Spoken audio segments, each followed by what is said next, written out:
மகாராஷ்டிரா மாநிலத்தில் மூன்றாவதாக பெண் குழந்தை பிறந்ததால் ஆத்திரமடைந்த கணவன் மனைவியை உயிருடன் எரித்து கொன்ற பதைபதைக்க வைக்கும் காட்சிகள் வெளியாகியிருக்கிறது.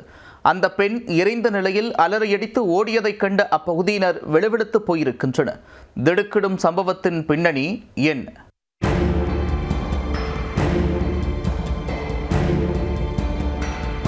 பெண் குழந்தை பிறந்தால் குடும்பத்தில் லட்சுமி கடாட்சம் பெருகும் என்று நம்பக்கூடிய பலர் இருக்க, மூன்றாவதும் பெண் குழந்தை பிறந்துவிட்டது என்று கூறி மனைவியை எரித்து கொன்ற கொடூரம் மகாராஷ்டிராவில் அரங்கேறியிருக்கிறது.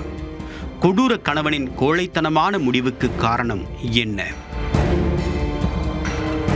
மகாராஷ்டிர மாநிலம் பர்பானி மாவட்டத்தில் கங்கா கேட் நாகா பகுதியை சேர்ந்தவர் 32 வயதான குண்ட்லிக் உத்தம் காலே. இவருடைய மனைவி மைனா குண்ட்லிக்.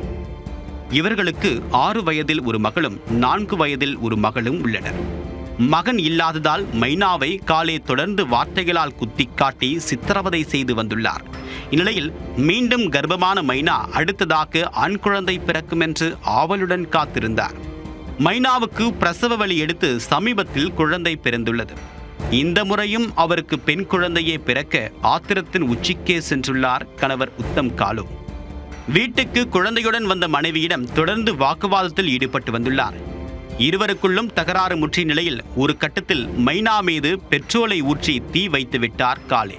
இதனை சற்றும் எதிர்பாராத மைனா பற்றி எரிந்த தீயுடன் அலறி அடித்தபடி வீட்டிற்குள் இருந்து வெளியே ஓடி வந்துள்ளார்.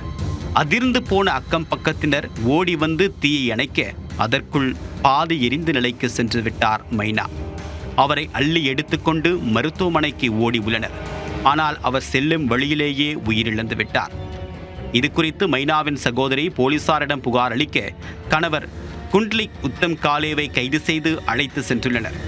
அவர் மீது பாரதிய நியாயா சன்ஹிதா பிரிவு 103 கீழ் வழக்கு பதிவு செய்து விசாரித்து வருகின்றனர்.